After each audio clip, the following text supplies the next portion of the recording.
समन्ता चक्रवालेषु अत्रा गच्छन्तु देवता सद्धम्मं मुनिराजस्य सुनन्तु सग्गमोक्कदं धम्मस्सवන कालो अयं बदन्ता धम्मस्सवන कालो अयं बदन्ता धम्मस्सवන कालो अयं बदन्ता नमो तस्स भगवतो अरहतो सम्मा सम्बुद्धस्स नमो तस्स भगवतो अरहतो सम्मा सम्बुद्धस्स नमो तस्स भगवतो अरहतो सम्मा सम्बुद्धस्स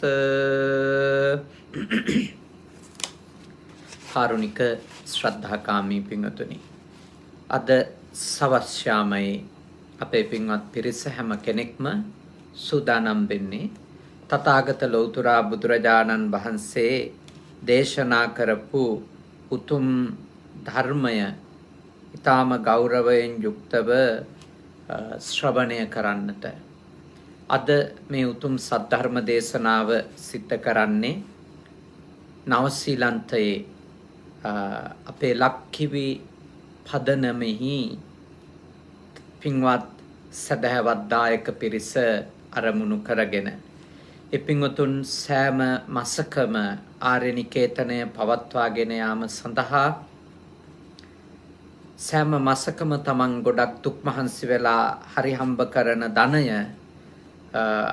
ආර්ය නිකේතනයට පරිත්‍යාග කරනවා ශ්‍රද්ධාවෙන් ස්වාමීන්වහන්සේලාගේ අධ්‍යාපනයට දානමාන කටයුතු සඳහා. ඒ විතරක් නෙමෙයි අපේ ලක්කිවි පදනම නවසීලන්තයේ මෙහෙණි ආරාමයක පැවැත්ම වෙනුවෙන් විශාල කැපවීමක් සිද්ධ කරනවා පරිත්‍යාගශීලීන් විදියට. ලක්කිවි පදනම ආරම්භ වුණේ අපේ ආශිර්වාදය ඇතුව අප නවසීලන්තයට වැඩම කරලා සිද්ධ කරපු සද්ධර්ම දේශනා මාලාවක් අවසානයේ ඒ නගරවලදී හමු වුණු සදහැවතුන් ඒ වගේම අපේ ජීවක මැතිතුමාගෙත් අක්ෂි කොබ්බෑකඩුව මැතිණියගෙත් කල්යාණ මිතුරු මිතුරියන් එකතු වෙලා තමයි මේ උතුම් පින්කම් කරන මේ සංවිධානය ගොඩ නැගුණේ. ඉතින් ඒ ඇත්ත වෙනුවෙන් අපි සෑම මාසකම ධර්ම දානමය පුණ්‍ය කර්මයක් සිද්ධ කරනවා. ඉතින් අපි සතුටටපත් වෙනවා ඒ පින්වත් පිරිස වෙනුවෙන් මේ වගේ මාසිකව දේශනාවක් සිද්ධ කරලා දෙන්නට ලැබීම ගැන. ඒ රටේ වෙලාව දැන් රාත්‍රී 9 නිසා අපි වෙනදා වෙලාව ජපානයේ වෙලාවෙන් රැ 7 වුණත් අද හවස 5 ඉඳලා මේ සද්ධර්ම දේශනාව සිද්ධ කරන්නේ. ඔයත් හැම දිනාටම පුළුවන් බුද්ධ පුතුන් මුහුණු පොත සමග එකතු වෙලා මේ දේශනාවට අහුම්කම් දීලා ඔබේ ජීවිතය වඩා යහපත් කරගන්නට ඵලදායි කරගන්න උසස් තත්වයටපත් කරගන්න. අද අපි සාකච්ඡා කරන්නේ පරපණ නැසීම සහ පොදුවේ හිංසනය පිළිබඳව. තමයි අද මේ දේශනාවේදී අපි සාකච්ඡා කරන්නේ. බුදුරජාණන් වහන්සේගේ ධර්මය දේශනා කරන අවධිය වෙනකොට භාග්‍යවතුන් වහන්සේ 15 වෙනි අවධිය වෙනකොට ක්‍රිස්තුපූර්ව 6 වන සියවසේ ಭಾರತය ආගම් දෘෂ්ටීන් දර්ශනවාද රාශියකින් පිරීලා තිබුණු තැන. බ්‍රාහ්මණ, හින්දු, ජෛන ආදී විවිධ බ්‍රාහ්මණ සහ ශ්‍රමණ සම්ප්‍රදාය නියෝජනය කරපු ඒ ආගමික ගුරුකුල හිටියා. ඔවුන් අතර විශේෂයෙන්ම මේ කර්මවාදය බොහෝම බලගතුව සාකච්ඡා කරපු ගුරුවරයෙක් තමයි ජෛන මහාවීරතුමන් නැත්නම් නිගණ්ඨනාථ පුත්තතුමන්. එතුමන්ගේ මැදහත් වීම එක්තරා දුරකට ගත්තොතින් ක්‍රිස්තුපූර්ව 6 වන සියවසේ ಭಾರತයේ පැවති බ්‍රාහ්මණ Hindu ආගම මුල් කරගත්ත ඒ හිංසාවාදී සත්ව හිංසාවාදී ක්‍රියාවලියට සම්පූර්ණයෙන්ම අනිත් පැත්තේ අන්තය නියෝජනය කරපු එක. උදාහරණයක් විදිහට කිව්වොත් බ්‍රාහ්මණයින්ට මහා බ්‍රාහ්මයා වෙනුවෙන් දෙවියා වෙනුවෙන් යාග හෝම කිරීම සඳහා සත්වයින් 100 500 දහස දසදහස ගින්නට දාලා යාග හෝම කරන ක්‍රමවේදයක් ಭಾರತයේ ක්‍රිස්තුපූර්ව 6 වන සියවසේ තිබිලා තියෙනවා. එහි ඉතුරු බිතුරු අදටත් ලෝකෙ පුරා අපිට දැක ගන්නට පුළුවන් ඒ සත්තු බිලි දීලා දෙවියන් වෙනුවෙන් පුද පූජා පවත්වන ආගමික සංස්කෘතීන් ආගමික ඉගැන්වීම් ආගමික විශ්වාස තියෙනවා. අපි ඒ විශ්වාස දරාගෙන ඉන්න අයට අපිට ඉතින් ඒ වයින් කරන්න බැරි වුණත් එවැනි ආගමික විශ්වාසයන් යහපත් නොවන බව නිවැරදි හෝ උසස් ප්‍රබුද්ධ විශ්වාසයන් නොවන බව කියන්නට ඕන. එය අබෞද්ධය විතරක් නෙමේ ලංකාවේ සමහර කෝවිල් ස්ථානවලට ගිහිල්ලා දෙවියන් වෙනුවෙන් කියලා සත්තු ඝාතනය කරන උප්පත්ති බෞද්ධයොත් ඕන තරම් ලංකාවේදී අපිට හොයා ගන්න පුළුවන්. ඒගොල්ලෝ උප්පත්ති බෞද්ධයෝ. ඉපදීලා තියෙන්නේ බෞද්ධයෝගේ පවුලක නිසා. බෞද්ධයෝම කියන්න බෑ එතකොට. ඉතින් ඒ ප්‍රතිපදාවට එරෙහිව චෛන මහවීරතුමන්ගේ නිගණ්ඨනාත පුත්තතුමන්ගේ ශාසනය පරමාවිහිංසාවාදී ශාසනයක් වුණා. ඒක ඉතාම ජනප්‍රිය වුණා. මොකද අර ක්‍රමයට විරුද්ධව පෙනී සිටපු බරපතල ආධ්‍යාත්මික බලවේගයක් විදියට චෛන මහවීරතුමාගේ පරමාවිහිංසාවාදී ප්‍රතිපදාව ඉස්සරහට ආවා. ඒක කොච්චර බලවත්ද කියනවා නම් ඇල්වතුරවත් බොන එක සත්ව හිංසනයක් සත්ව ඝාතනයක් ලෙස සලකන මට්ටමේ ඉගැන්වීම් ජෛන මහවීරතුමා කරා. සබ්බවාරි වාරිතෝ සියලු ඇල්දියෙන් වළකින්න ඕනේ ආදී ඉගැන්වීම් අපිට ජෛනාගම අධ්‍යයනය කරනකොට ඉගෙන ගන්න පුළුවන්. ඔවුන් ඇල්දියෙන් වැළකීම එතකොට ඇවිදගෙන යන්න කලින් ඒ පොළව අතුගා ගන්න හනස්සක් තියාගෙන යෑම. මොකද යනකොට සත්තු පෑගිලා මැරෙනවා ඒවත් ප්‍රාණඝාත කියලා බොහොම දැටිව. ඔය සත්තු පෑගි යනකොට මැරෙන සත්තුන්ගේ ප්‍රශ්නෙත් කොච්චර උද්ඝෝෂණාත්මකව ආවද කියනවා නම් බුදුහාමුදුරුවන්ට පවා සිද්ධ වුණා වර්ෂා කාලේ භික්ෂූන්ට නියෝගයක් පනවන්න ඔබ මේ වස්තු මාසය එක තැනකට වෙලා ඉන්න ඕනේ. මොකද හේතුව ධර්මචාරිකාවේ යෙදීම බොහොම පරාර්ථකාමීව සිද්ධ වුණත් ජෛන මහාවීරතුමාගේ ශාසනයේ බලගතු උද්ඝෝෂණයක් බෞද්ධ භික්ෂූන්ට එරෙහිව ගොඩ නැගුණා ඒ ශ්‍රාවකයින්ගෙන්. ඒකට බෞද්ධ ශ්‍රාවකයොත් සැලකිය යුතු දායකත්වයක් දුන්නා. ඇයි ජෛන මහවීරතුමාගේ ශ්‍රාවකයෝ මෙච්චර තමන්ගේ පයට පෑගෙන සතෙක් පයට පෑගිලා මැරෙන එකවත් වැරදි කියලා එක තැනකට වෙලා ඉඳිද්දි අලුත් තනකොළ පාගන එක වැරදි කියලා එක තැනකට වෙලා ඉඳිද්දි ඇයි බුදුහාඳුරුවන්ගේ ශ්‍රාවකයෝ මෙහෙම වර්ෂා කාලේ ධර්මචාරිකාවේ හැසිරෙන්නේ කියලා. ඉතින් ඔය කරුණු මත බුදුහාමුදුරුව අපිට වස් කාලය චාරිකාවේ යන්නේ නැතුව එක තැනකට වෙලා බණ භාවනාවල නියැලෙන්න කියලා දේශනා කරලා තියෙනවා. නමුත් බුදුදහමේ උගන්වන අවිහිංසාවාදය සහ ජෛන දහමේ උගන්වන අවිහිංසාවාදය එකක් නෙමෙයි දෙකක්. ඒක දෙකක්. ඒක අපි නිර්වුල්ව තේරුම් ගන්න ඕන. බුදුදහම අපට යෝජනා කරනවා චේතනාන්විතව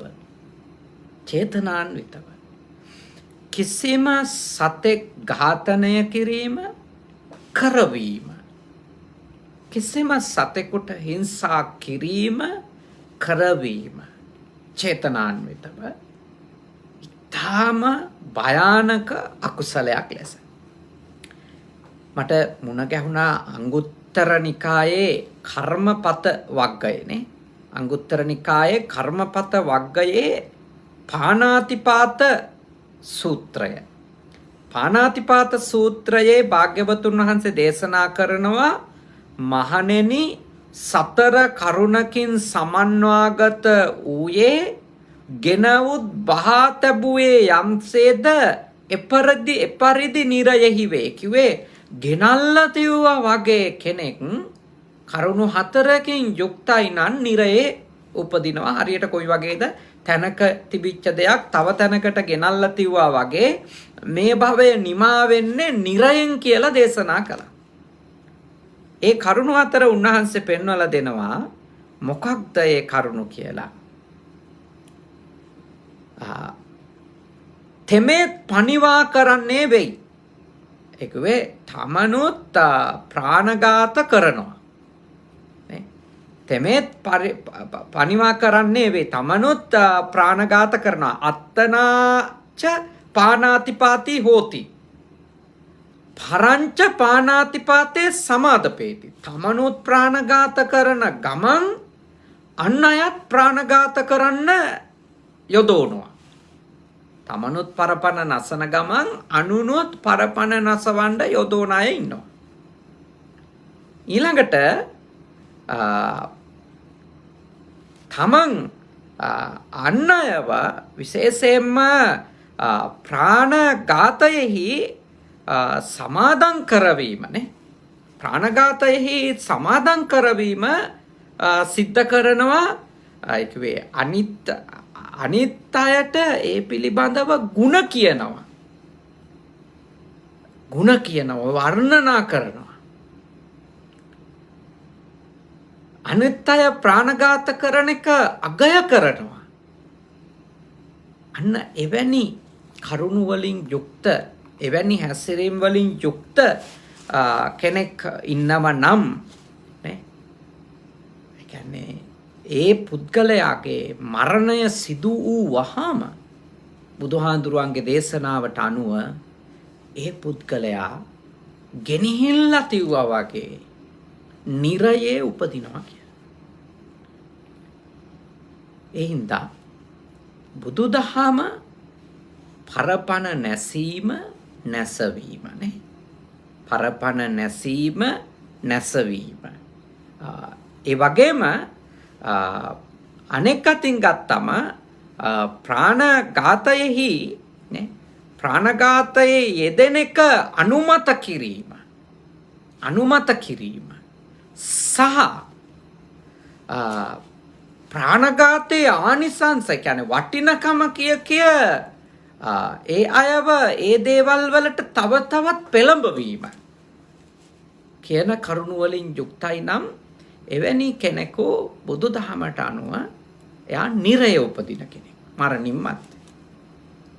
එතකොට ඔබට අවබෝධ කරගන්න පුළුවන් බුදුදහම චේතනාන්විතව ප්‍රාණඝාත කරන අයට ඒවා බොහොම හොඳයි කියලා අනුමත කරන, නොකරන අය ඒවා කරන තත්වෙට පොළඹවන ගතිවලින් යුක්ත නම් මොන වගේ විපාකද යාට අත් වෙන්නේ කියන එක මෙයින් අපට අවබෝධ කරගන්න පුළුවන්. පාණාතිපාත සූත්‍රය අංගුත්තර නිකායේ කර්මපත වග්ගයේ ඔබට අරගෙන කියවන්න පුළුවන් භාග්‍යවතුන් වහන්සේගේ මේ ඉගැන්වීම. එතකොට දැන් ප්‍රාණඝාත කිරීම හෝ කරවීම හෝ ඊට අනුබල දීම හෝ එයට පෙළඹවීම, එහි වටිනකම අගය ඔළුවට දෑම කියන මේ සියලුම දේවල් ඊටාම වරදකාරී හැසිරීම් වන්නේ ඇයි? බුදුදහමට අනුව සලකා බලනකොට සබ්බේ සත්තා සියලු සත්වයම ජීවත් වෙන්න තමයි ප්‍රිය කැමති. අමරිතුකම නොමැරී ඉන්න තමයි ආස. ජීවත් වෙන්න කැමති, මැරෙන්න නැතුව ඉන්න කැමති. සබ්බේසං ජීවිතම් පියං කියන වචනයත් ඔබ බුද්ධ වචනයත් අහලා තියෙනවා. සියලු දෙනාටම ප්‍රිය දේ වෙන්නේ ජීවත් වීමයි. එක දවසක් හරි ජීවත් වීම. වැඩිපුර. සියලු දෙනාටම. එතකොට එවැනි ජීවිතයට කැමැත්තක් ආශාවක් තිබෙනවා කොරා කූඹින්ගේ ඉඳලා සියලු සත්වයෝ. ඒක මිනිස්සුන්ට විතරක් තියෙනවා කියලා හිතන්න එපා. කොරා කූඹියද, කැරපොත්තද, පණුවද, මැස්සද, අලියද, හරකද, කුකුලද, බල්ලද, පූසද නෙමෙයි. සියලුම සත්වයෝ ජීවත් වෙන්න කැමතියි. ඒකනේ පුංචි කූඹියෙකුට හරි කෙනෙක් බාධකයක් පමුණනවා කියලා යාට තේරුණු ගමන් එයා ඒ පැත්ත මගහැරලා යන්න පැන ගන්න උත්සාහ කරා. හැම සතෙකුටම ජීවිත අනතුරක් එන්නේ කියලා දැනෙනකොටම එයා ආරක්ෂිත උපායන් අනුගමනය කරනවා. එයා එතනින් බේරිලා යන්න උත්සාහ කරනවා. කිය අපිට පේනවා මනුස්ස සත්වයාට විතරක් නෙමෙයි මේ ජීවිත ආසාව කියන එක සියලුම සත්වයින්ට පොදු. සියලුම සත්වයෝ කැමති ධර්මයක් සියලුම සත්වයෝ.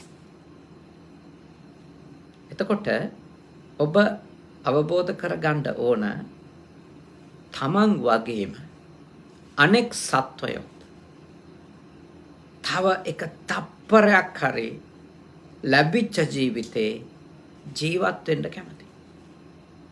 අපිට අනුව කියන්න පුළුවන් අයියෝ ඉතින් ඒගොල්ලෝ තිරිසන් අපායේ ඉන්නේ කියලා. දැන් සමහරු මට කියලා තියෙනවා මාත් එක්ක තර්ක කරලා තියෙනවා හමුදුරුවෝ අපි මදෝරුවෝ මරණ එකෙන් අපි කරන්නේ ඒ සතාට ඒ භවයෙන් ගැලවිලා යන්න උදව් කිරීමක් ලෙස හිතන්න බැරිද කියලා. කියන අපි මනුෂ්‍ය භවයට සාපේක්ෂව තිරිසන් අපායේ ඉපදීම විශාල දුකක් බව, වේදනාවක් බව, පීඩාවක් බව, අසරණකමක් බව අපි තථාගත දේශනාවට අනුව අපි ඉගෙනගෙන තියෙනවා. තථාගත දේශනාවේ උගන්වනවා මේක. හැබැයි ඒ මනුෂ්‍ය ජීවිතයට සාපේක්ෂව එතන දුකක් තිබුණට තමන් ගෙවන ජීවිතය හැම සතෙක්ම ඒ ඉන්න තැනට ඇලෙනවා. හැම සතෙක්ම මදුරුවෙක් කරේ මරන්න හදන වෙලාවට කොච්චර උඩට පියාඹනවද? මිනිස්සු අතින් ගහලා මරන්න හදද්දී අතින් ගහන්න බැරි තරම් උඩ පයින්නකොට මිනිස්සු වෙන දේවල් රෙදි කෑලි අරගෙනද මොනවා හරි අරගෙන මේ මදුරුවා වට්ටන්න උත්සාහ කරද්දී පුළුවන් තරම් උඩට යනවා. මොකද එයාගේ ජීවිතේට එයා කැමති. එයා ඉන්නේ සතර අපායෙන් එකකය. ඒවා මේ අපි දන්න කාරණා. එයා විඳින දුක තේරෙන්නේ අපිටනේ. එයා ඉන්නේ දුක්ඛිත භවයක කියලා. හැබැයි එයා ඒ ජීවිතේට ඇලිලා ඉන්නේ. ඒකනේ එයා කැම හොයාගෙන යන්නේ. ඒකනේ එයා වතුර හොයාගෙන යන්නේ. ඒකනේ එයාගේ ආරක්ෂාව හොයාගෙන යන්නේ. හැම සතෙක් තමන් ඉන්න ජීවිතයට ඉතාම ආදරෙයි, ඉතාම කැමතියි, දැඩි ලෙස ආසයි. එතකොට එවැනි ආසාවකින් ඉන්න සතෙක් අපිට අපේ පැවැත්ම උදෙසා ඝාතනය කරන්න අපට ඇත්තටම අයිතියක් නැහැ. අපට අයිතියක් නැහැ. ඒක මොන විදියට තර්ක කරත් අපිට අයිතියක් නැහැ. හැබැයි සමහර ආගම් ධර්මයන් විසින් කියලා දෙනවා සමහර සත්වයෝ ඒ නිර්මාණය කරලා බිහි කරලා තියෙන්නේ ඒ දෙවියන් විසින් මේ අය ආහාරය පිණිසමයි කියලා. බුදුදහමට අනුව එහෙම අපට තර්කයක් හදන්න බෑ බුදුදහමට අනුව. ඒ ආගම්වලට අනුව උන්ට පුළුවන් ඇති. බුදුදහමට අනුව කාටවත් මරන් කාලා තමන්ගේ ජීවිතේ පවත්ව ගන්න කිසිම සත්වයෙක් මේ ලෝකේ ඉපදෙන්නේ නැහැ. නමුත් මරන් කන එක වෙනවා. නමුත් අපි හිතාගත්තොත් ඔවුන් ඉපදිලා තියෙන්නේ අපේ ආහාරය වෙනුවෙන්මයි කියලා. ඒක මනුෂ්‍ය සත්වයාට අදාළව එහෙම කාටවත් එහෙම අයිතියක් නැහැ. අයිතියක් නැති ඒවා ගොඩක් වෙනවනේ. ඉතින් අයිතියක් තියෙන ඒවාද වෙන්නේ ලෝකේ රටවල් වලනේ. අනුන්ගේ රටවල් වලට පැනලා ඒ රටවල් වල මිනිස්සු මරලා ඒ රටවල් අල්ල ගන්නනේ. ඒක ඇමරිකාව කරන්නෙත් ඒක, මේ වෙලාවේ රුසියාව කරන්නෙත් ඒක, යුක්‍රේනයට බලය තිබුණා නම් ඒගොල්ලෝ කරන්නෙත් ඒක. කවුරුත් කරන්නේ ඒ කියන්නේ තමන් කරන්න ඕන හෝ තමන්ට කරන්න අයිතිය තියෙන දේවල් නෙමෙයිනේ. කවුරුත් කරන්නේ තමන්ගේ තණ්හාව විසින් මෙහෙවන දේවල්. මේ ලෝකේ පුරාම එහෙමයි සිද්ධ වෙන්නේ. කවුරුත් අහිංසක නැහැ. මම බැලුවා ඔය සමහර මේ වීඩියෝ පට ඒ කියන්නේ දැන් මරණයෙන් ගැලවෙන්න යුක්‍රේනයේ ඉඳලා පැනලා යන මිනිස්සු කෝච්චියට නගිද්දිත් ආයෙත් තව පිරිසකට වර්ගවාදීව ගෝත්‍රිකව ජාතිවාදීව සලකනවා. හැම කළු මිනිස්සු ගන්නෙ නැහැ. ප්‍රතික්ෂේප කරනවා. හිංසාවලට ගොදුරු කරනවා. වුණොත් මරණයට බය දුවන ගමන් තව කෙනෙකුට මරණ බය ඇති කරන එක තමයි මිනිස්සුන්ගේ හැටි. දැන් කෙනෙක් අහන්න පුළුවන්. ඒක ඕවා යුතු වැඩද හරි වැඩද? ඔව් ඒ එකක්වත් හරි වැඩ නෙමෙයි. මිනිස්සු කරන්නේ ඔක්කොම හරි වැඩ නෙමෙයි. ඉතින් බුදුදහමට අනුව අපි කාටවත් අයිතියක් නැහැ. තව කෙනෙකුගේ ජීවිතයක් අපේ පැවැත්ම උදෙසා චේතනාන්විතව එයා මරන්න ඕනේ කියන චේතනාවක් ඇති කරගෙන එහෙම නැති කරන්න හෝ හිංසා කරන්න එහෙම කාටවත් අයිතියක් නැහැ. ඒ වුණාට මිනිස්සු ඒවා කරනවා. සත්තුන්ටත් කරනවා, මනුෂ්‍යයින්ට එරෙහිවත් කරනවා. එහෙම තමයි. දැන් උදාහරණයක් විදිහට ගත්තොත් සමහර නම් කරපු සත්තු ඉන්නවනේ නේද? සමහර නම් කරපු සත්තු ඉන්නවා රටවල් වල. ඒගොල්ලන්ට කිසිම කරදරයක් හිංසාවක් කරන්න බෑ. දැන් කිසිම රටක මම දන්න තරමට මාළුවෝ නම් කරලා නෑනේ මේ මරන්න හොඳ නැති කොට්ටාසයක් ලෙස. මරන්න හොඳ නැති කොට්ටාසයක් ලෙස මාළුවෝ නම් කරලා නෑ. හැබැයි මුවෝ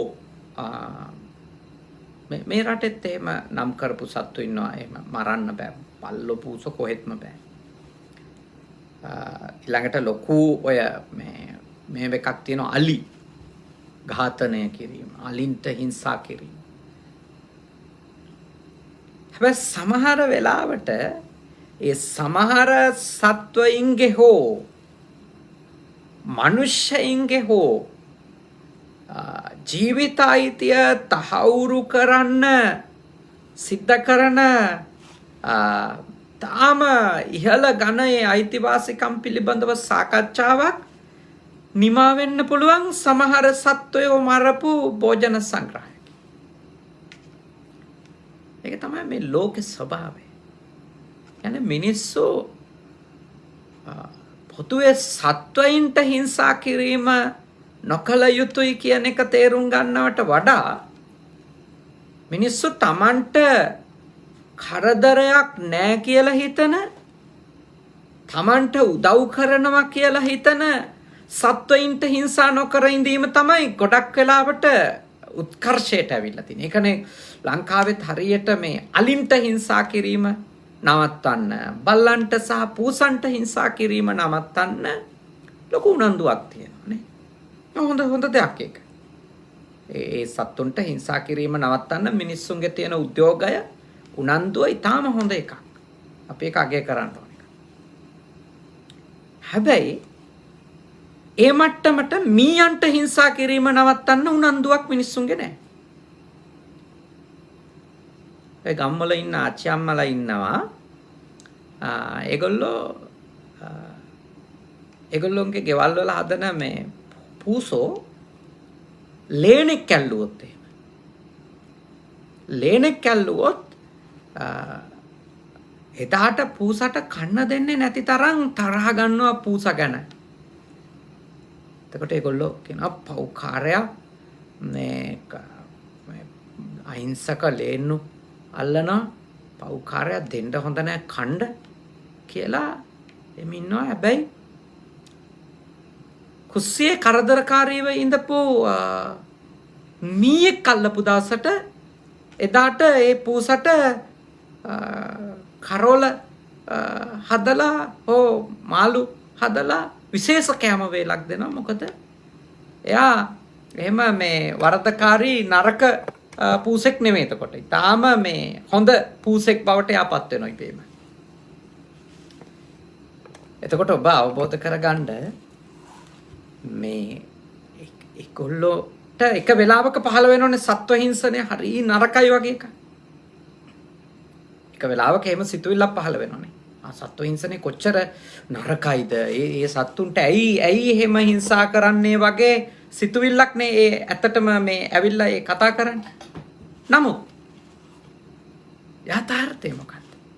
එයා එක වෙලාවක ඒ සත්ව හිංසනයටම එයා කැමති එක වෙලාවක. එයාට කරදරකාරී සතා මරණ එක වැරද්දක් නෙමෙයි. එයාට මේ කරදරයක් නැති සතෙක් මරණ එක තමයි වැරද්ද. ඒව බුදුදහම නෙමෙයි. මට ඔබට කියලා දෙන්න ඕන ඒ වගේ අවිහිංසක ගති කියන ඒවා ඒ වගේ සත්ව කරුණාව කියන එක බුදුදහමේ උගන්වන එකක් නෙමෙයි.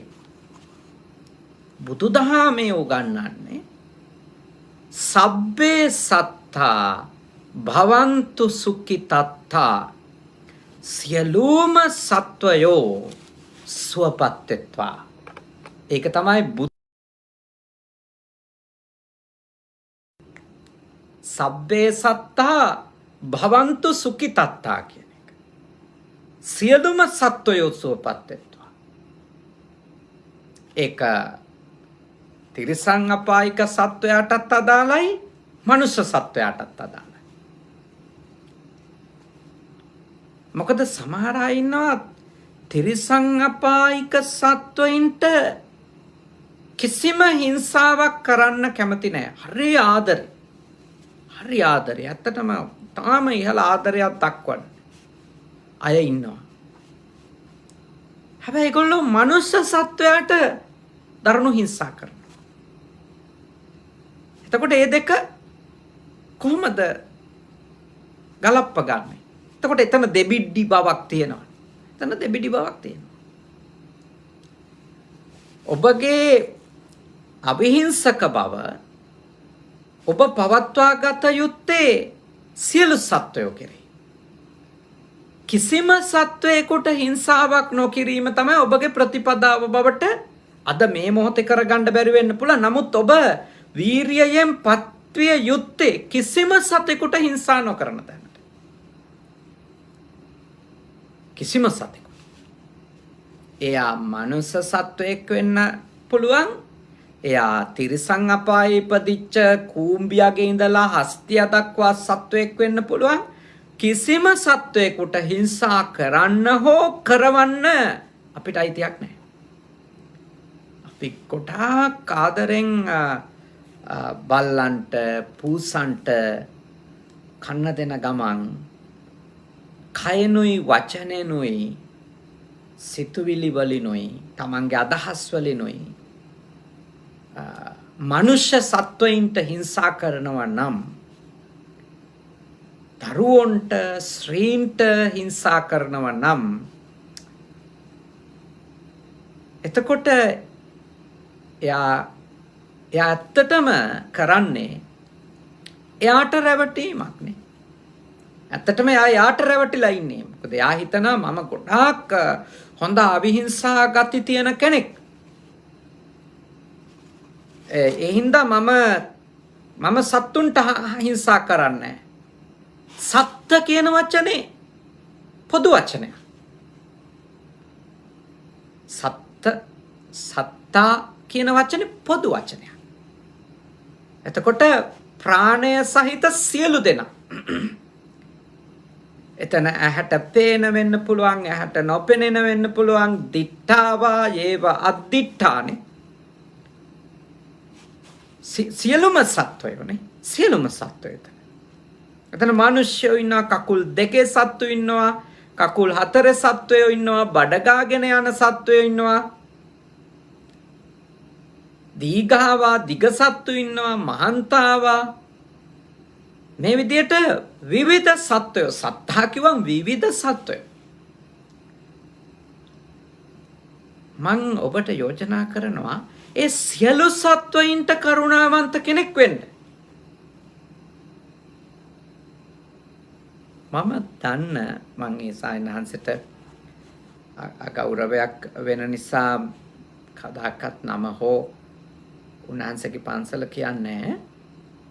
මම දන්න සායනහන්ස කෙනෙක් හිටියා. උන්වහන්සේ හරිම ආදරේ මාළුවන්ට. උන්වහන්සේ මේ මාළුවෝ හැදුවා. ඒ මාළුවෝ මේ කතා කරාම එනවා. උන්වහන්සේ නම කියවලා කතා කරාම එනවා. ඒ මාළුවෝ මැරුණම මම දැකලා තියෙනවා ඒ සායනහන්සේගේ මේ ඇස් වලින් කඳුළු එනවා.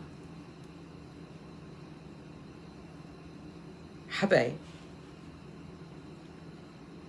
මම දැකලා තියෙනවා උන්වහන්සේ මනුෂ්‍යයින්ට කතා කරනකොට ඒ කරුණාව එළියට එන්නේ නැහැ.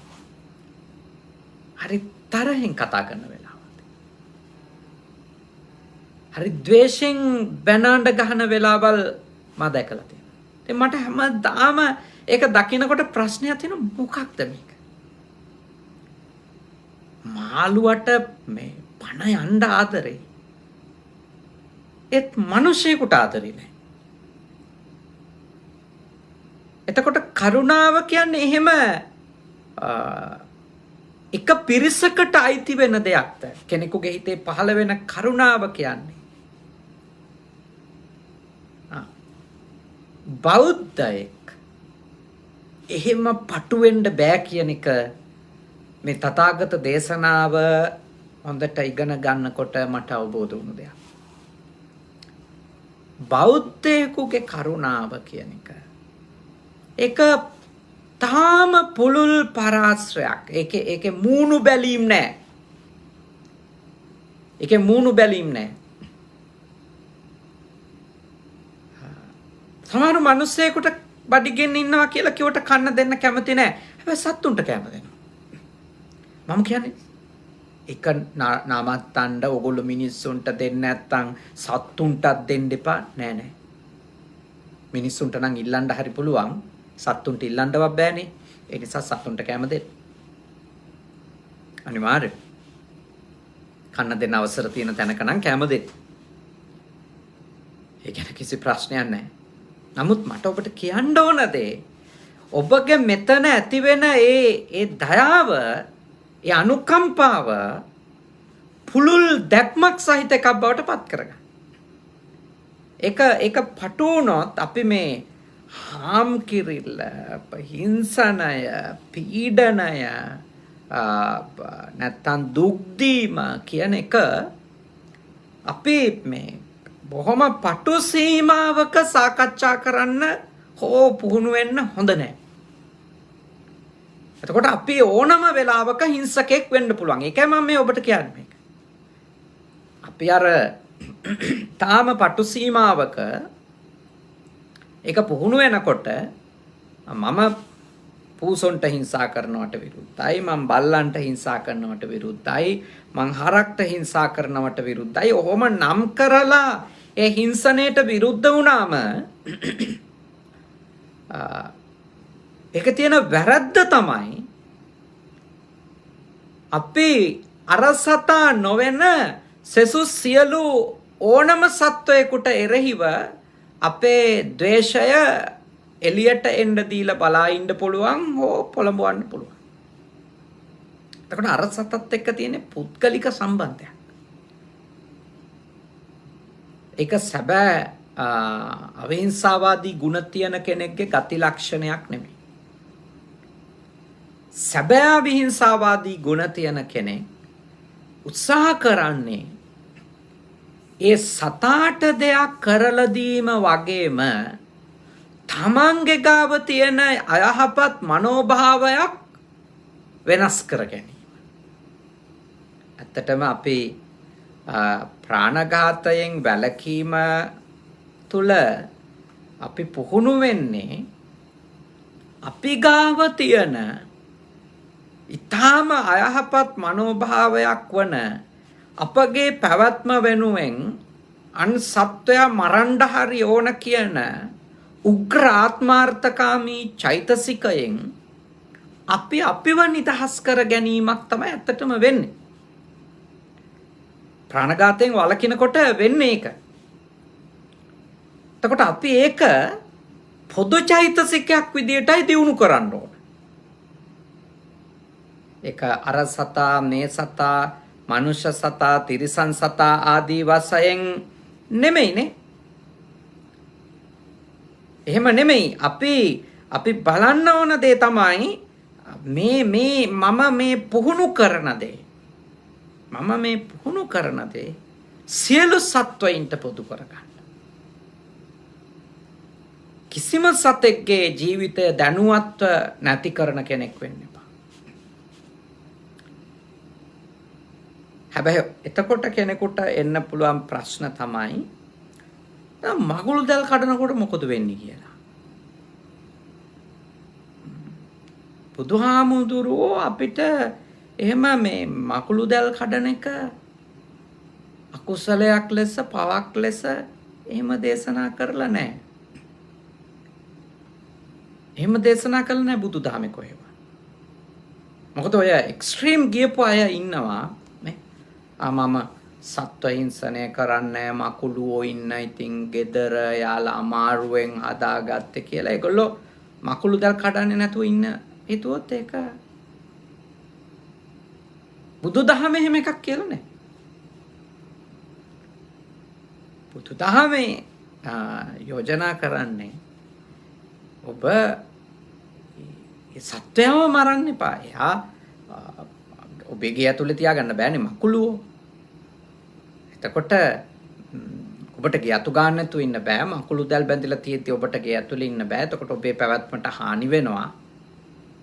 මකුළුවට යන්න ඇරලා ඔබ ඒ පරිසරය වෙනස් කරන්න. ඒවයි කිසි අකුසලයක් පවක් නැහැ. සමහරු මගෙන් අහනවා ආන්තුරනේ අපි මේ මකුළුවන්ගේ ගෙවල් කඩලා ඊළඟ ආත්මේ අපිට ගෙවල් නැති වෙයිද?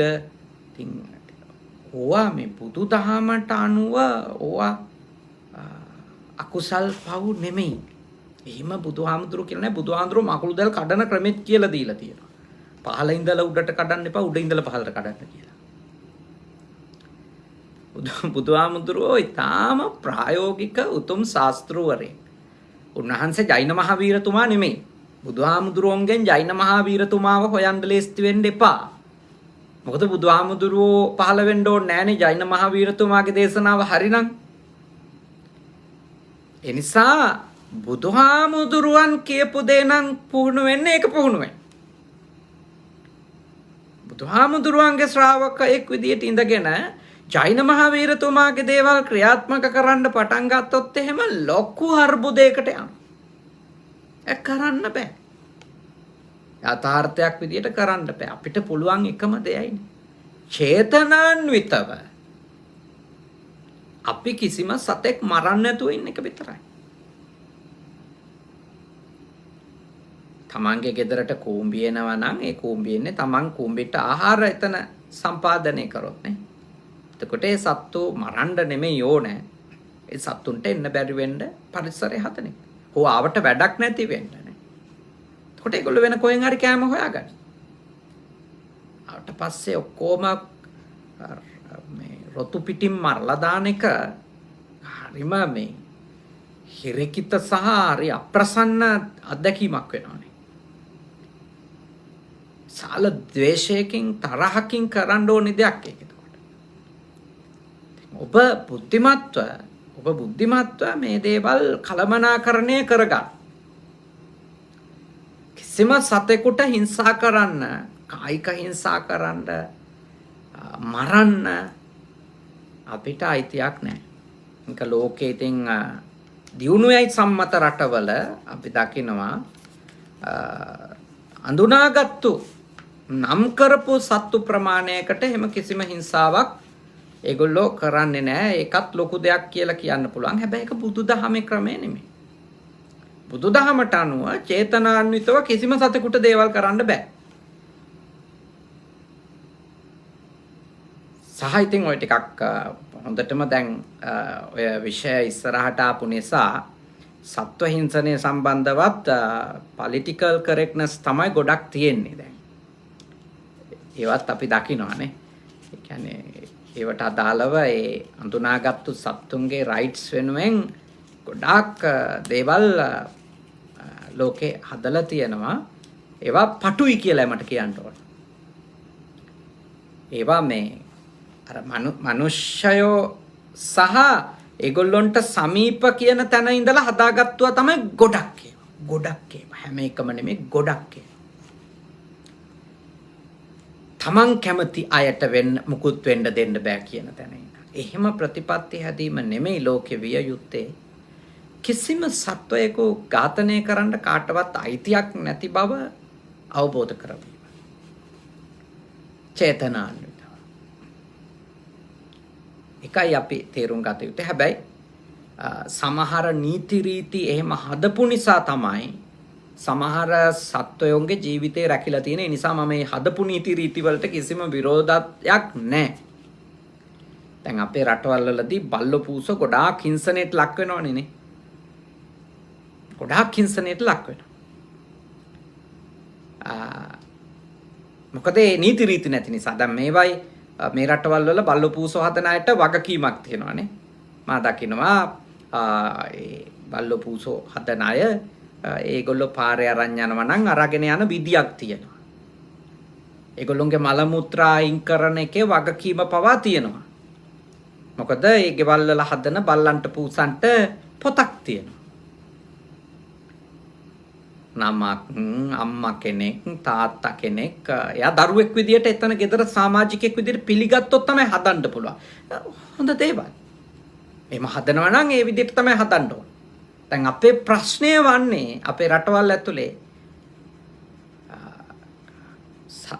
සත්තුන්ට ආදරේ කියලා පටන් ගන්නවා හදන්න. පස්සේදී අතහැරලා දානවා. වගකීමක් නැති වෙනවා. අන්තිමට ජලබීතිකාව වගේ දරුණු වසංගත ඒ සත්තු හරහා පාරවල් වල ඉන්න සත්තු හරහා පැතිරෙන්න පටන් ගන්නවා. ඊළඟට මිනිස්සු යක්කු වගේ ඒ සත්තු මරන්න ඕන කියන තැනට එනවා. ප්‍රායෝගික ප්‍රශ්න. අපේ හරක්ගේ ප්‍රශ්නෙත් ඒ වගේ ප්‍රශ්නයක්. විශාල ක්‍රියානතුරු ප්‍රමාණයක් මහමග ඉන්න හරක් නිසා සිද්ධ වෙනවා. විශාල ඒ හරක් ප්‍රමාණයක් පොලිතින් කාලා ඒ වගේ මැරෙනවා. අලි පොලිතින් කාලා ඒවත් දිරව ගන්න බැරුව ගොඩාක් රෝගී වෙලා මිය යනවා. ඒවාට අදාළව අපේ සමාජයේ තියෙන්න ඕන ඊටාම නිවැරදි බුද්ධිමත් ප්‍රඥාවන්ත කියවීමක් ඒවට අදාළව තියෙන්න ඕනේ. මේ සත්තු හදනවා නම් හදන්නේ කොහොමද? හැබැයි පොදුවේ ඔබේ පොඩි දරුවට පවා පොදුවේ මම යෝජනා කරනවා ඇති කරන්න අපි ආදරය විය යුත්තේ, අපි කරුණාවන්ත විය යුත්තේ, අපි අනුකම්පා කළ යුත්තේ අපි කැමති සත්තු ටිකට විතරක් නෙමෙයි. සියලුම සත්වයින්ගේ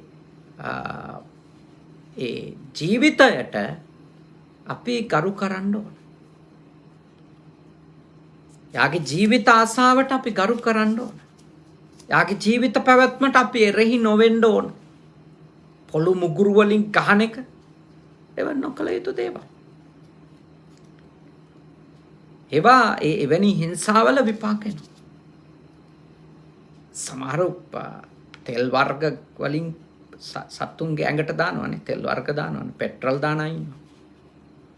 ඒයි තාම වැරදි අකුසල් දේව නොකළ යුතුයි. ඒවා කරන්න කිසිවකු නොපෙළඹවිය යුතුයි. ඒවා වැරදි, ඒවා අකුසල්. හැබැයි සත්තුන්ට ආදරෙන් සත්තු ගෙවල් වල හදන අයට අදාළව දැන් මේ වගේ රටවල් වල වගේ හරි හමං නීති රීති පද්ධතියකුත් තිබිය යුතුයි. නැත්තම් අර අල්ලපු ගෙදර හදන බල්ලා හෝ පූසා හෝ ඇවිල්ලා තව කෙනෙකුගේ ගෙදර මල මුත්‍රා හෙලලා යනවා නම් එතකොට ඒ පූසා ගැන විතරක් නෙමෙයි, ඒ බල්ලා ගැන විතරක් නෙමෙයි, ගෙදර ඉන්න මිනිස්සු ගැනත් වෛරයක් ඇති වෙනවා. මොකද තමන් බල්ලෝ පූසෝ හදන්නේ නැත්තේ ඒව කරන්න, ඒ වාස් කරන්න, සුද්ධ කරන්න අකමැති නිසා. හැබැයි තව කෙනෙක් එහෙම බල්ලෝ පූසෝ හදලා අනුන්ගේ ඇඟට ඒ ලෙඩේ දානවා කිව්වන් එන වෛර ක්‍රෝධේ. ඒක ලොකු එකක්. එහෙම අවස්ථාවල් නොවෙන්න අපි සත්තු හදනවා නම් හදන්න ඕන. නැත්තම් ඒගොල්ලෝ සබාදහමට අයිති අය, ඒගොල්ලොන්ට ඉන්න තැන්වල ඉන්න අවස්ථාව දෙන්න ඕන. දැන් බල්ලටයි පූසටයි එහෙම දැන් කැලේ ගිහින් ජීවත් වෙන්න බෑ. මොකද ඒගොල්ලෝ දැන් අපිට හුරු වෙලා, අපිට අබ්බැහි වෙලා, අපිට ඇඩික්ට් වෙලා ඒගොල්ලෝ ඉන්නේ. අපි ඒගොල්ලොන්ට ඇඩික්ට් වෙලා, ඒගොල්ලෝ අපිට ඇඩික්ට් වෙලා ඉන්නේ. අපි දෙගොල්ලා උපාදානය වෙලා ඇවිල්ලා අපිත් එක්කම දැන් ඒගොල්ලෝ එකයි ලෝකේ ඒගොල්ලෝ වෙනුවෙන් විශේෂ මේ නීති රීති හදලා තියෙන. ඒගොල්ලොන්ට දැන් සබාදහමට ගිහිල්ලා ඒගොල්ලොන්ට වනාන්තරයට ගිහලා ඉන්න බෑ. එතන පැවැත්මක් නැහැ. එහෙම සත්තු ටිකක් ඉන්නවා. ඒකයි ඒගොල්ලෝගේ වෙනුවෙන් ওই විශේෂ දේවල් ලෝකේ හදලා තියෙන අයිතිවාසිකම්. එහෙම හදන අයගේ වගකීම එක. කාටවත් වදයක් වෙන විදියට සතෙක් හදන්න එපා. කාටවත් වදයක් වෙන විදියට ඒක කරන්න එපා. පන්සල් තමයි වැඩිම පීඩාවට පත් වෙලා තියෙන්නේ ලංකාවේ. ගෙවල් වල මිනිස්සු විධිමත් ක්‍රමයක් නැතුව සත්තු හැදීම නිසා. මොකද පැටව හැදිච්ච ගමන් හොරෙන් මල්ලකට දාලා පන්සලේ ගේට්ටුවෙන් දාලා ආච්චිලා දූවනවා.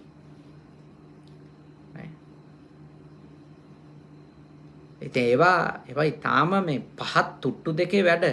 අමුදුරෝ කොමාරි හම්බ වෙන දානෙට හම්බ වෙන දෙයක් මේ උන්වහන්සේ ඉතින් දෙයි බල්ලට පූසට. ඊළඟට මුළු පන්සල පුරාම බල්ලන් නිසා අපවිත්‍ර වෙලා, පූසෝ නිසා අපවිත්‍ර වෙලා. ඊළඟට ඒ ගමේ මිනිස්සුම අපෝ ඒ පන්සලට යන්න බෑ, බල්ලෝ විමානේ පූසෝ කැත කරලා වඳින්න තැනක් නැහැ. හැබැයි ඒ ගමේ මෙවුන්ගේ පූසෝ සහ බල්ලෝ තමයි. ආමුදුරෝ කොහෙන්වත් ගෙනල්ලා නැහැ. ගෙනල්ලා දැම්මම ආමුදුරෝ පව් කියලා කන්න දෙනවා.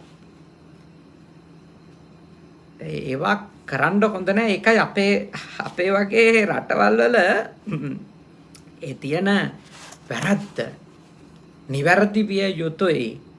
සත්ව හිංසනය නැති කරන්න. ඊළඟට ආගමික කර්තව්‍යයන් උදෙසා සත්තු ඝාතනය වෙනවා. ඒ ආගම්වල අය ඒ ගැන කල්පනා කළ යුතුයි.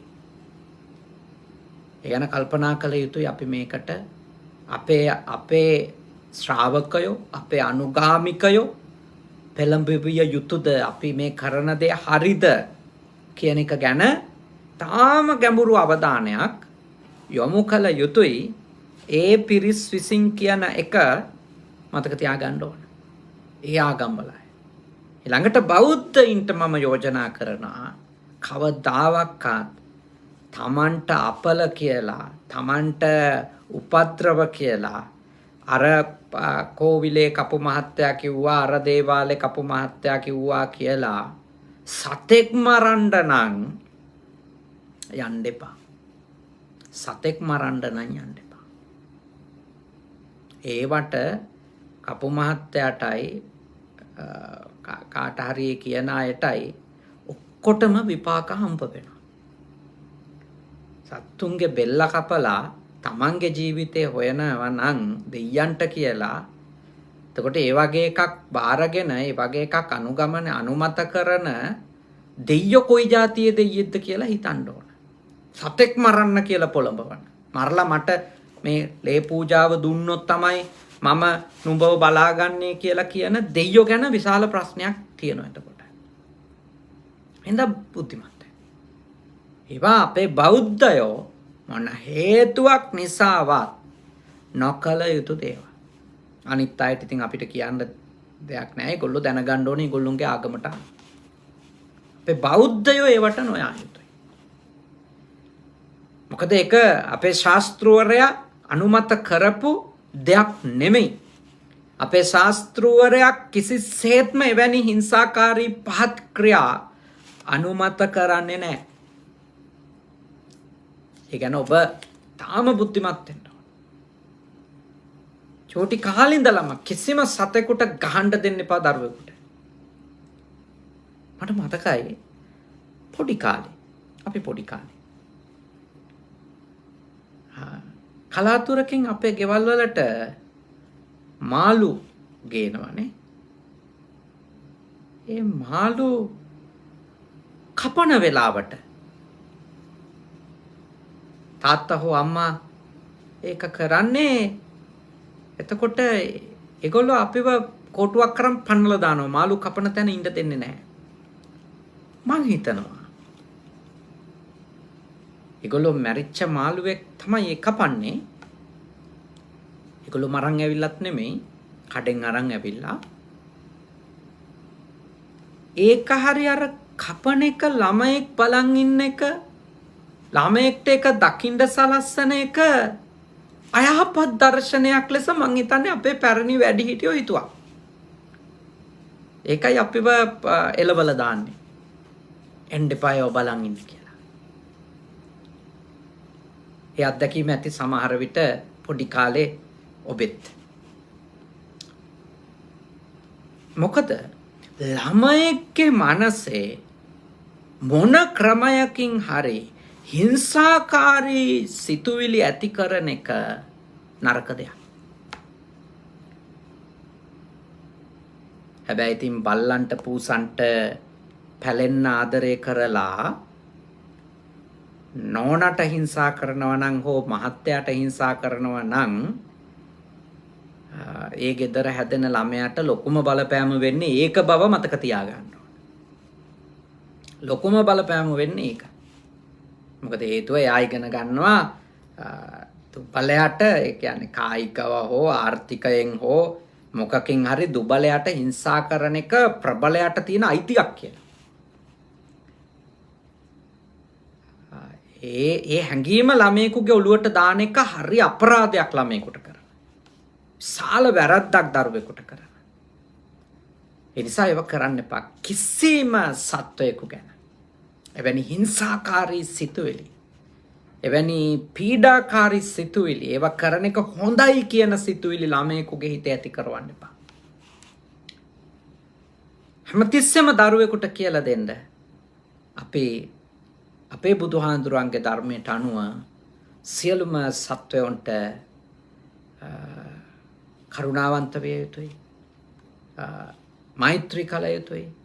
කිසිම සත්වයකට කායික හිංසා කිරීම හෝ මරා දැමීම් දේවල් වලට යන්න අපිට අයිතියක් නැහැ. එහෙම යන්න හිතන වෙලාවට ළමයින්ට කියන්න ඕන හිතන්න අත්තානං උපමං කତ୍වා තමන් උපමාවට ගන්න කියලා. තමන්ට ගහනවට කැමතිද? කැමති නැත්තම් කිසිම සතෙකුට ගහන්න එපා. තමන්ව මරනවට කැමතිද? කැමති නැත්තම් ඇයි කිසිම සතෙක් ඔබ මරන්නේ?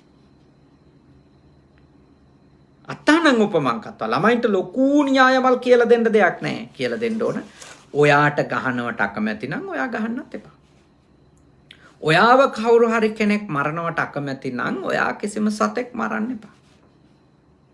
මිනිසෙක් මරන්නත් එපා. බල්ලෙක් පූසෙක් මරන්නත් එපා. කූඹියෙක්වත් මදුරුවෙක්වත් ඔයා මරන්නත් එපා. ඒ ටික ඔබේ දරුවන්ට කියලා දෙන්න. දරුවන්ට කියලා දෙන්න නම් ඔබේ මනසට ඉස්සෙල්ලම කියලා දෙන්න. ඒක ඔබේ ප්‍රතිපදාව බවට ඔබ පත් කරගන්න. ඔබේ ප්‍රතිපදාව බවට එය ඔබපත් කරගත්තොත් මා විශ්වාස කරනවා ඔබට අනිවාර්යෙන්ම නිසක වශයෙන්ම මේ භවය නිමා කරනකොට විශාල සතුටක් ඇති කරගන්න පුළුවන්. මම දීර්ඝ කාලයක් මට අවබෝධය නැති කාලේ මගේ අතින් පරපණ නැසිලා ඇති. නමුත් මම මේ දේ අවබෝධ කරගත්තට පස්සේ මම දීර්ඝ කාලයක් මම දැනුවත්ව කිසිම සතෙක් මරලත් නැහැ. මට මරන්න කියලා මම මරවලත් නැහැ.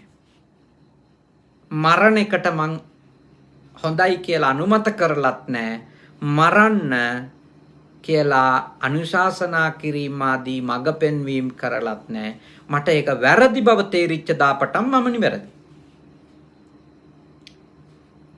තේරුණු දාපටන් නිවැරදි වුණොත් නිවැරදි කෙනෙක්. අඟුලිමාල හඳුරුත් එහෙම.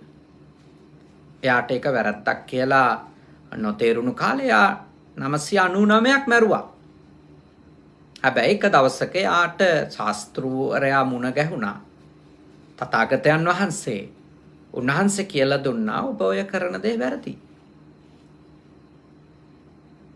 ඒක ඒ තරුණයාට ගුරු පූජාවක් කරන්න කියලා මිත්‍යා දෘෂ්ටියක ඉඳපු තරුණයාට අලුත් දැක්මක් වුණා. එයා එදා ඉඳලා මැරුවේ නැහැ. එයාට අලුත් උත්පත්තියක් හම්බුණා. කොතනද? ආර්ය ජාතිය. ආර්ය ජාතිය ඉපදෙන්න හම්බුණා. ආර්යයන් වහන්සේලා පරපණ නසන්නේ. ඒ අලුත් උපත යාට හම්බුණා. එතන ඉඳලා යා නිවැරදි. කලින් කරපු අකුසල් වල විපාක එයාට ආවා. රහතන් වහන්සේ කෙනෙක් වුණාට පස්සේ පිරිනුවම් පාන කම්ම. නමුත් එයා භව ගමන නිමා කරගත්තා. ඒ උතුමෙක් ලෙස භව ගමන නිමා කරා. ඉතින් අපි ජීවිතේ පරපණ නැසලා ඇති. මේ බණ අහන ඕන කෙනෙක්. මේ බණ කියන මගේ අතිනුත් පරපණ නැසීම් කුඩා කල සිද්ධ වෙච්ච අවස්ථා තියෙනවානේ. මදුරුවෝ මරලා තියෙනවා. වෙනත් පොඩි සත්තු මරපු අවස්ථා තියෙනවා. ඒත් දැන් මම දන්න කාලෙක කූඹියෙක්වත් මදුරුවෙක්වත් මගේ අතින් මම මැරෙන්න දෙන එක දිවි හිමියෙන් මං ආරක්ෂා කරන්නේ. කොච්චර මට හානි කර වුණත් ඒක කරන්නේ නැහැ. එයාව ගලවලා යවනවා. මොකද මං එයා ගලවනවා කියලා නෙමෙයි මං ඒ වෙලාවට හිතාගන්නේ මං ගැලවෙනවා කියලා. මේ වගේ චූටි සතෙක්කින්ද මට අවශ්‍ය නැහැ අකුසලයක් නරකක් අයහපතක් කරගන්න. මෙයා නෙමෙයි ගලවන්නේ මං තමයි ගැලවෙන්නේ කියලා තමයි හිතන්නේ වෙලාවට. අහිංසාකාරී කරදරකාරී විදියට යම් යම් ක්‍රමීන් සත්තු හැසිරෙන වෙලාවල් තියෙනවානේ. ඒ වෙලාවට එහෙම හිතලා තමයි ඒ ආවේගය පාලනය කරලා බේරගන්නේ. මම ඔබට යෝජනා කරනවා එවැනි අවංක ප්‍රතිපදාවකට සත්ව යෝ සම්බන්ධව ඔබ ගමන් කරන්න. ඉතින් හොඳයි. ඊටාම ශ්‍රද්ධාවෙන් මේ මාතෘකාවට අදාළව බොහෝ ධර්ම කරුණු ඔබ ඉගෙන ගත්තා. හොඳින් ශ්‍රවණය කරා. තව බොහෝ කරුණු තියෙනවා සාකච්ඡා කරන්න. ඉදිරියකදී තවත් අපිට මාතෘකාවක් ඔස්සේ මේ අදහස සාකච්ඡා කරන්නට පුළුවන්. ඉතින් අද විශේෂ දායකත්ව පින්දීමක් ඒ වගේ දෙයක් නැති නිසා ඔබට පොදු දේශනාවක් විදියටයි මේ දේශනාව සිද්ධ කළේ. ඉතින් අපේ ලක්කිවි පදනමේ සදහවත් කල්යාණ මිතුරියන්ගේ නමින් කවුරු හරි මිය ගොස් තිබෙනවා නම් නවසීලන්තේ ජීවත් වෙන ඔබේ ඒ සියලුම මියගිය ඥාතීන්ට වගේම බුද්ධ පුතුන් ශ්‍රාවකයින්ගේ නමින් කවුරු හරි මිය ගියා නම් ඒ සියලු දෙනාට මේ පින් අත් වේවා, සුවපත් වේවා, සැපවත් වේවා, දුකින් මිදේවා. ඔබේ සියලු ඥාති හිත මිත්‍රාදීන් මේ පින් අනුමෝදන් වී නිවන් දකිත්වා. සාදු සාදු සාදු. දෙවියෝ පින් අත්කර ගනිත්වා. දෙවියන්ගේ ආශිර්වාදය, ආරක්ෂාව, බැල්ම ශක්තිය අපේ ලක්කිවි පදන මේ කල්යාණ මිතුරියන්ට, ඒ පවුල්වල අයට, දුවා දරුවන්ට වගේම ලංකාවේ ජීවත් වෙන ඇත්තන්ගේ ඥාති හිත මිත්‍රාදීන්ට මව් දෙමව්පියන් ඇතුළු කොට ලැබේවා, සැලසේවා.